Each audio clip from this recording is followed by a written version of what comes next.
கோவை மதுரை மக்களின் metro rail கனவு கலைந்திருக்கிறது. 2 நகரங்களிலும் மெட்ரோ ரயில் திட்டத்தை நிராகரித்த மத்திய அரசு அதற்கு என்ன காரணத்தை கூறியிருக்கிறது என்பதை இந்த தொகுப்பில் பார்க்கலாம். தலைநகர் சென்னையில் தற்பொழுது மெட்ரோ ரயில் சேவைக்கான 2ஆம் கட்ட பணிகள் மும்முரமாக நடைபெற்று வருகின்றன. சென்னையை தொடர்ந்து கோவை, மதுரைக்கு மெட்ரோ ரயில் திட்டத்தை கொண்டுவர தமிழக அரசு முடிவு செய்தது. இதற்கான விரிவான திட்ட அறிக்கையை சென்னை மெட்ரோ ரயில் நிறுவன அதிகாரிகள் தயாரித்து தமிழக அரசிடம் சமர்ப்பித்தனர்.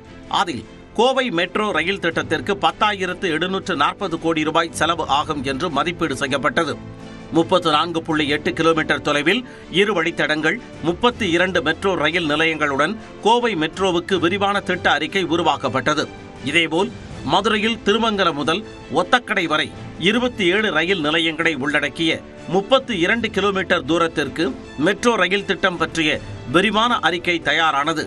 இதற்காக 11,340 கோடி ரூபாய் செலவாகும் என்றும் மதிப்பிடப்பட்டுள்ளது. இந்த அறிக்கை மற்றும் துணை அறிக்கை தொடர்பான விவரங்களை தமிழ்நாடு அரசு கடந்த டிசம்பரில் மத்திய வீட்டு வசதி மற்றும் நகர்ப்புற விவகார அமைச்சகத்திடம் முழுமையாக சமர்ப்பித்தது. அது அவர்களது பரிசீலனையில் இருந்து வந்தது. இதனிடையே கோவை, மதுரையில் மெட்ரோ ரயில் திட்டத்திற்கான முன்னெடுப்புகளையும் சென்னை மெட்ரோ ரயில் நிர்வாகம் கையில் எடுக்க தங்கள் ஊரில் மெட்ரோ ரயில் வரப்போவதை எண்ணி கோவை மக்களும் மதுரை வாசிகளும் அகமகிழ்ந்தனர். ஆனால் அவர்களின் கனவை கலைக்கும் விதமாக வந்திருக்கிறது நிராகரிப்பு செய்தி.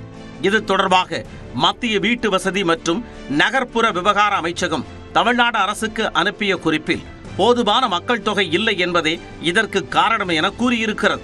2011 மக்கள் தொகை கணக்கெடுப்பின்படி கோவையில் மக்கள் தொகை 15,84,000 இருப்பதாகவும் மதுரையில் மக்கள் தொகை 15 லட்சமாக உள்ளதென்றும் தெரிவிக்கப்பட்டது.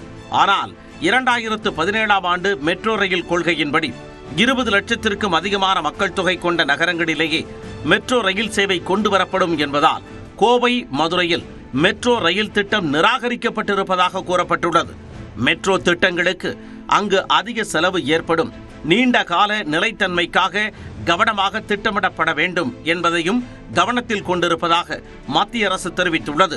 இந்த நகரங்களுக்கு PRDS எனப்படும் பஸ் ரேபிட் சிஸ்டம் போன்றவை பொருத்தமாக இருக்கும் என்றும் கூறப்படுகிறது. ஆனால் சென்னையில் இந்த PRDS தோல்வியடைந்தது குறிப்பிடத்தக்கது.